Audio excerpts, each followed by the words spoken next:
Well, Marky Dragon, also known as Marcus Eikenberry in real life, and welcome to my backyard. It's a wonderful morning.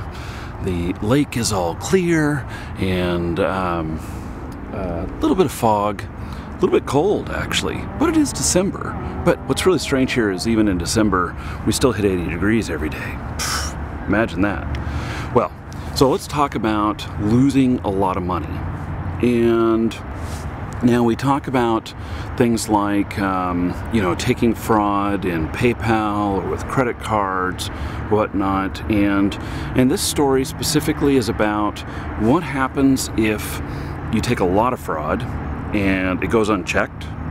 But it also is about, an experience with a service called Moneybookers or Skrill. And they probably won't look too favorable on this video. They are a fine service, let me say that. They have their place and they can do a good job. Our experience was probably not indicative of what everybody else has, but nonetheless, it's something that really happened, and we have no relationship with them these days. In fact, I did apply whenever we opened up markydragon.com as a store for game codes. I did apply to Moneybookers and was turned down. They turned us down because they said that that they did not support our industry, meaning game code sales, I guess. I'm not sure. So anyway, many years ago, I met with both the presidents. They have a co-presidency. It's an interesting setup. It's the first time I've ever encountered that. Usually it's a president and a vice president, but they actually have a co-presidency, and so there's two presidents, and they pitched me, I think I was in San Francisco, and they said, hey, we've got this service here. We're like the PayPal of Europe, and we'd like your support. We'd like to talk to you about actually doing business with us. Okay, I'm always happy to take a meeting and see what there is that can be done. And so they pitched me on, providing the service. It was very much like PayPal, and it costs a little bit more, but we negotiated our spot. And part of the negotiation is that they said that they could offer us the ability to not have to worry about the payments coming in. They would do all the anti-fraud checks. Okay, sounds good. I think they wanted a percentage that was too high in the beginning, and so we said, okay, I'm not so sure about this because the percentage is too high, and we negotiated a lower percentage than what their default was for them providing the service, and then they said, okay, we'll do this, we'll try it. So anyway, we start along. And, the first couple of months is not too high a volume. It's a new payment method. Payment methods don't necessarily just light up overnight. But the reason you bring on more payment methods is because there are people who don't like PayPal, don't like using credit cards, want alternative stuff, want something that's from their region, etc. And so you will, by just a matter of bringing on more payment methods, actually add to how much you can. That's the neighbor's pit bull barking at me. I really hope he doesn't come over here. You will add you'll add more sales because there's more options, more opportunity. So we allowed them to start processing, and we set our system to automatically allow everything that came through Moneybookers to just auto-approve. Seems fine. Okay, so about 2 or 3 weeks in, we start getting some chargebacks. And so we say to them, hey, we got some chargebacks here, and they're like, don't worry about it. It's okay. We are fine-tuning our system. Okay, so we're fine-tuning the system. Okay, and then probably about 6 weeks in, we're like, guys, you guys are taking a lot of fraud here. And we're probably at about 10% fraud rate at about 6 weeks in. And I'm just doing this off memory, but I remember what the final number was. And so they're like, don't worry, we're dialing stuff in, we're getting it taken care of, you know, you're going to be credited back for this. And we're like, okay. So, you know, we weren't quite sure how long it was going to take to get credit back and everything from these losses, you know, and so it was eating up some of our operating capital by them taking, you know, not only this percentage of each sale, but then taking all of these losses. But we're like, okay, you know, we'll just continue on.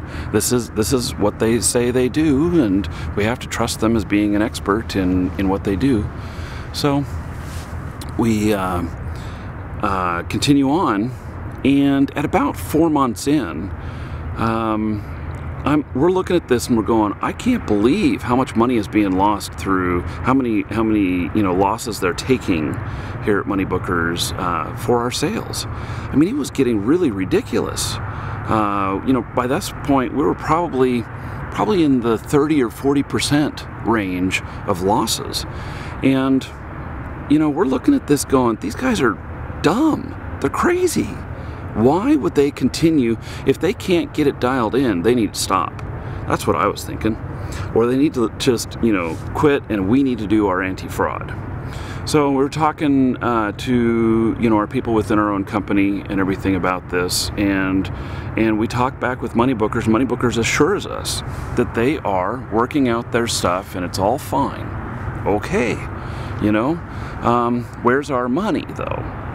You know, I'm really starting to wonder, you know, where's our money? And they were a newer company and stuff, and so I was like, okay, well, you know, it's okay that it takes a little while to get us back and get everything dialed in and stuff. And I realize that you know, disputes have to be resolved, and they can take 3 or 4 months sometimes to get resolved.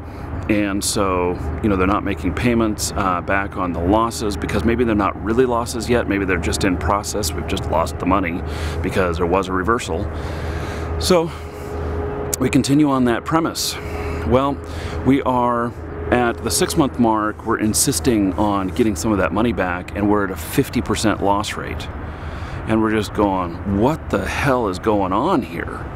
You know, you guys, I can't believe this. You know, we probably were doing, I don't know what the actual dollar volumes were that were going through Moneybookers at that time, but it was somewhere around $10,000 a month, I'd say.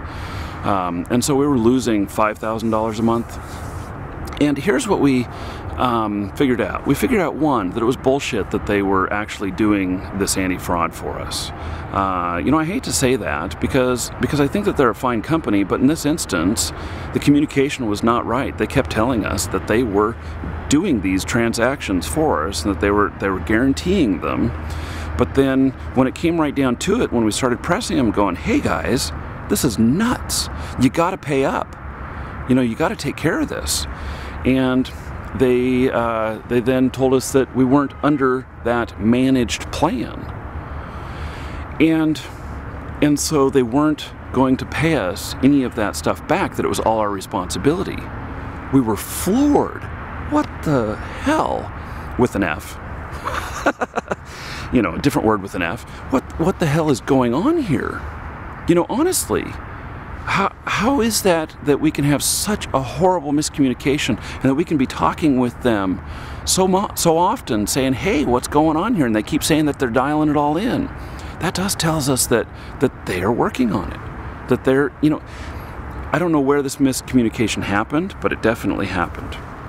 So through this, one is that I learned that contracts need to be very specific and in writing, especially when there's a lot of losses happening and stuff.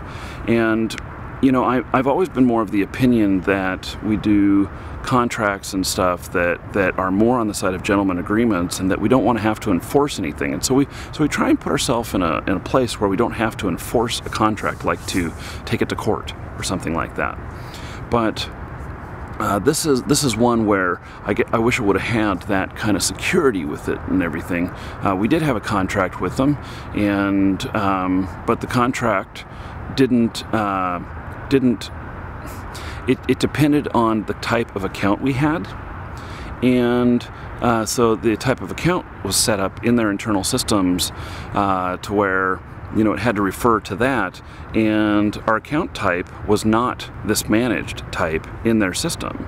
And so, but everything that we had been led to believe was that we were. So what we found out was that that we lost a whole bunch of money. But it taught us something else too, which was kind of the flip side, the gem to this whole thing, which was what happens if you actually allow a payment method to just go blind and just approve everything, just approve every sale, and let, you know, the money just keep rolling in, and you are, you know, sending product out. What happens? Well, here's what happens. You end up with a 50% loss rate. That's what we ended up with. 50% loss rate after a 6-month period. And in the very beginning, the loss rate was a lot lower. And that's because people are generally honest.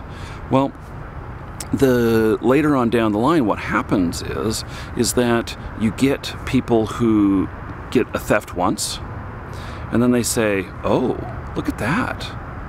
I got through. I actually was able to steal something from them. Hot dog. Okay, let's try it again. Another one. Wow. Okay, let's max out this card. You know, and there you go. You know, and then they steal other cards or other, you know, payment credentials or whatever, and then they just rinse and repeat, keep washing, you know, taking all the money.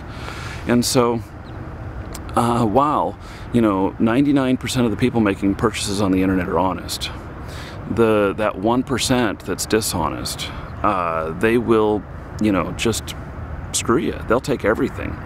And so it boiled down to that people who were professionals in stealing money, you know, there are a lot of organizations, call it organized crime, that professionally steal money. That's what they were doing. And so they would come to us with their stolen stuff, they would get our product, they would take our product and resell it, and we'd get reversals. So, lesson learned, 50% if you leave it unthrottled.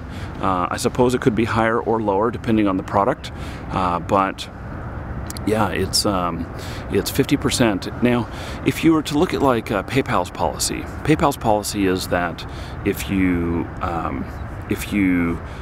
that you have insurance if you ship to a verified address. So, but in our case, you know, we're just sending out codes, we're not shipping anything.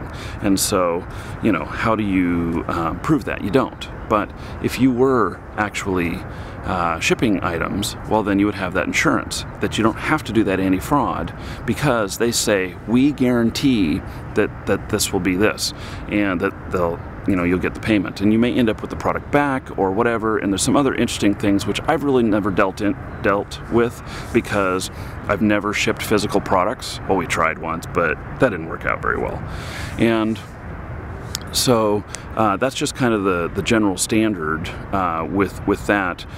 With credit cards, I don't know if there's actually any sort of protection for you like that. So anyway, so that was lesson learned, and gotta be wary. Gotta watch when, you know, things are not proceeding as what you had planned. Stay in constant communication, and when things go to a tipping point where you go, hey, this just really isn't right. The stuff is really getting wrong here.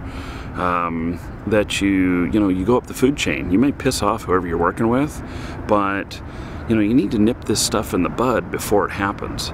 So anyway, that's my experience with Moneybookers, Skrill. Would I use them to this day? Yes, I would.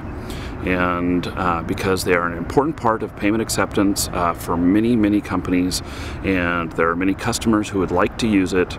And we would just do our own anti-fraud, which we go on a different premise. We don't do it after the fact. We actually block payments that are fraudulent before we accept them, and that is the way to do it. You know, sure, every once in a while something happens and we take a little bit of fraud, but our fraud rate is so low with our methods that it's ridiculously low. And And does that mean that we're immune to fraud? No, but we've learned how to be smart about it. So anyway, Moneybookers, if you're watching, you can redeem yourself. You can allow us to sell through your service. I guarantee you that we'll have losses of less than 1/2%, and we'll stick around 1/10%. And so I'd still like to do business with you. I think that you guys are a great company. I think that this experience was just not so great. And so anyway, I'm Marky Dragon. Take care.